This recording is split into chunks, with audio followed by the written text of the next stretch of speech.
Motorcycle এখন দিলাম দে কঙ্কালের মতো করে ফেলে সাম্মার লাঠি বেড়ে তো আর প্রজন্মকে হইকে যার আর আইন আছে আর আইন না মানে এখন আর দোহাই দিদি কেউ না আর আইন না জানি আইন না জানা তো অপরাধ। দুর্ঘটনাটা বাড়ে কারণ হচ্ছে যে সবারই একটা বাড়িতে যাওয়ার টেন্ডেন্সি থাকে। আমাদের দেখা যায় যে পরিমাণ যানবাহন আছে সবাই যখন একসাথে যাওয়ার ট্রাই করে তো ওভারলোডেড হয়ে যায়, আর মানুষের একটা তাড়া থাকে, মূলত তাড়াটা থেকেই একটা দুর্ঘটনার শিকার হয়। যেমন আপনি একটা লঞ্চে যাবেন, দেখা গেছে একটা লঞ্চ মিস হইলে আর একটু অনেক সময় চলে যাচ্ছে, এই যে তাড়াহুড়া করে উঠার একটা টেন্ডেন্সি, এটার জন্য দুর্ঘটনা হচ্ছে। আপনি বাসে বা ট্রেনে ধারণ ক্ষমতা হচ্ছে মনে করেন যা তার 3 গুণ মানুষ এখন বাসে যাওয়ার জন্য ট্রাই করতেছে। তো মূলত মানুষের তাড়াহুড়া, জনবলের সংকট, এই কারণটাই আমার মূলত মনে হচ্ছে দুর্ঘটনার শিকার। যে ব্যক্তি দেখতেছে যে আপনার বাইকে একা গেলে হয়তো তার 500 টাকা লাগবে, এখন 3 জন সহ যাচ্ছে, সে চিন্তা করতেছে তাহলে আমার এটা কস্ট কমে যাচ্ছে, আমি 200 টাকা যেতে পারতেছি। একটা হচ্ছে যে সবার সাথে ঈদ করা, আবার একটা কস্ট মিনিমাইজারের ব্যাপার আছে, কিন্তু ওইটা চিন্তা করতেছে না যে আপনি হেলমেট পরতেছেন না, জীবনের ঝুঁকিটা রয়ে গেছে। তো মূলত আসলে ঈদ এমন একটা বিষয় যে মানুষ তখন ঝুঁকিটার থেকেও বেশি চিন্তা করে যে আমি কতক্ষণে নিজের ফ্যামিলির সাথে গিয়ে ঈদটা উদযাপন করব। আর এই টেন্ডেন্সির কারণেই আসলে মোটামুটি ঝুঁকিটা বাড়তেছে, অ্যাক্সিডেন্ট হয় আমাদের দেশে। আসলে সবচেয়ে সত্যি কথা বলতে যতগুলা বাস বলেন বা বলেন, ঈদের সময় দেখা যায় যে নব্য অনেক ড্রাইভার তৈরি হয়ে যায়, যারা কিনা এখন টমটম চালাচ্ছে, দেখা যায় ঈদের সময় আপনার বাসও চালাচ্ছে। তো এইটা আমাদের আইনশৃঙ্খলা বাহিনী আর একটু নজরদারি বাড়ালে, বা এটা আসলে প্রথম থেকেই যদি এইগুলোর বিষয়ে নজর দেওয়া হয় তাহলে হয়তো তারা এই সুযোগটা পাবে না। আর যারা জোয়ান ফল আছে আর যারা ড্রাইভার হল আছে তার মধ্যে একবারে এসকো জোড়াই যাবে, যে কারণে তারা বেপরোয়া গতিতে গাড়ি চালায়।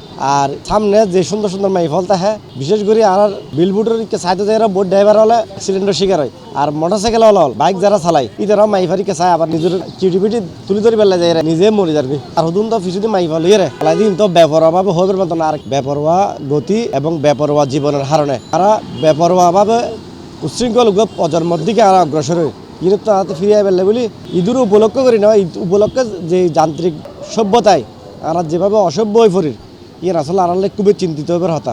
কারণ এই ঈদ লইয়ে প্রতি বছরেই সড়ক দুর্ঘটনা পরিসংখ্যান অনুযায়ী অনেকাংশ বাড়ে যায়, বলতে গেলে 50% বাড়ে এক সপ্তাহের মধ্যে।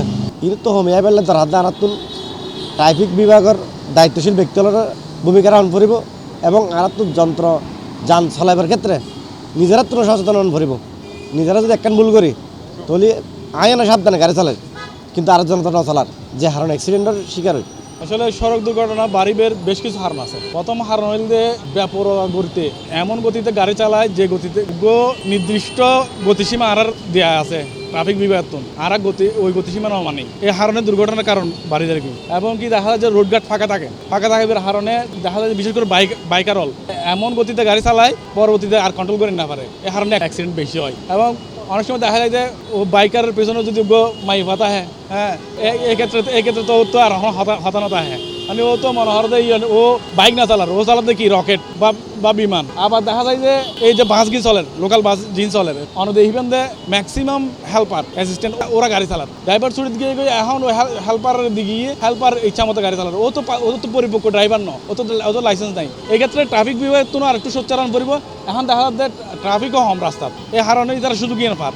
এটার তো গাড়ি চালাতে আজি সকালেও দেখিলাম দেখি একখান পিছনে চাইতা হয় আর গাড়ি ডাম্বার আর একখান আইর কিনা আইলে ও সুন্দর করে রাস্তা ফাটাইয়া করে দেয়। আর তো আগে এই জায়গা ঠিক করা করিব। গাড়ি তো ম্যাক্সিমাম 80% গাড়ি তো ফিটনেস নাই, ফিটনেসবিহীন গাড়ি তো নাই, খালদুবাতা আছে, পাশাপাশি সঠিক ব্যবস্থাপনা নাই। বাড়িতে যাবে বুঝছেন, লোক চলাচল বেড়ে যায়, তো তখন গাড়ির মুভমেন্টও বেড়ে যায়। প্রতিটা গাড়িতে একটা টিপ মারলেই তাদের ইনকাম বাড়ে না, সেই কতক্ষণে টিপ একটা দিয়ে আবার আসবে, এই সবাই তো ব্যস্ততার মধ্যে তাড়াহুড়া করে, যার ফলে অ্যাক্সিডেন্টটা বাড়ে। নিয়ম কারণ কেউই মানে না। তো প্রধান কারণ হইলো মানুষ কোনো নিয়ম, ট্রাফিক নিয়ম রুলস বাংলাদেশ কেউই মানে না, এইটা প্রধান কারণ। তো ওরা যে মানে না, বেপরোয়া গাড়ি চালায়, হেলমেট দেয় না, স্পিড যেখানে 40 ওখানে দেয় 80, তো অ্যাক্সিডেন্ট তো হবেই। তো বাইকে 2 জন, একজন যে চালাবে তার পিছনে একজন নেওয়ার রুলস, কিন্তু এটা তো কেউ মানে না, অ্যাক্সিডেন্ট হবে না। ঈদ আসলে সড়কগুলো বেড়ে যায় কেন, মানুষের চলাচল তো বেড়ে যায়, সবাই বাড়ি করে কে কার আগে যাবে বাড়িতে। আর একটা গাড়ি প্যাসেঞ্জার যাত্রী পুড়ে কে আগে গন্তব্যস্থানে পৌঁছাবে আবার ব্যাক করবে আসবে, এই কারণে দুর্ঘটনা বাড়ে। বাইক বেশিরভাগ দুর্ঘটনা কারা ঘটায়, কোন ছেলেগুলো ঘটায় এগুলো দেখেন আগে, এরা কোন পরিবর্তে কাটছে।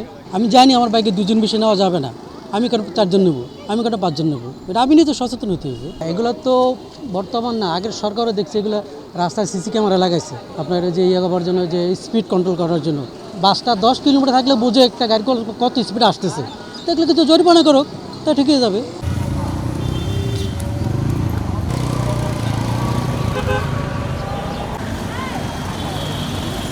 রাষ্ট্রের আইন দুর্বল কি গত 17 বছর ধরে আইন দুর্বলের জন্য কারণে মোটরসাইকেলের 4জন 5জন সরের ইয়ার আগে কিন্তু শরীর না পারে, হেলমেট ছাড়া পিছনে যাত্রী বই না পারে, তা আইনের প্রয়োগ গঠন করিব।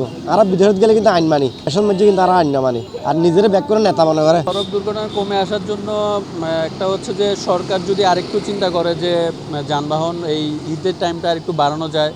আর মোস্ট অফ অল আমি মনে করি মানুষকে আগে সচেতন হতে হবে যে আমি জীবনে ঝুঁকি নিয়ে গিয়ে একটু ট্রাই করলাম, যেমন আমাদের কয়েকদিন আগে একটা লঞ্চ দুর্ঘটনা হলো, এটা কিন্তু তাড়াহুড়ার জন্য হয়েছে। তো মানুষ যদি একটু সচেতন হয় যে না, আমি জীবনে ঝুঁকি নিয়ে আমি আগে যাওয়ার দরকার না, আমি দরকার হলে 1 ঘন্টা পরে যাব বা একদিন আগে যাব, যাতে আমার ওই টাইমটা কাভার আপ হয়ে যায়। তো এইটা চিন্তা করলে আমার মনে হয় কিছুটা কমানো সম্ভব। যারা আইন রক্ষাকারী সংস্থা আছে এটার দোষ উচ্চারণ করিব, তাইলে দেখবেন যে এই সড়ক দুর্ঘটনা মানে মোটামুটি 50% কমে যাবে। আর তো এখন নিজের তো সচেতন করিব, পাশাপাশি সাধারণ মানুষের সচেতন করা পড়িব, হ্যাঁ, আইন সম্পর্কে জানান পড়িব এবং কি আইন মানা পড়িব।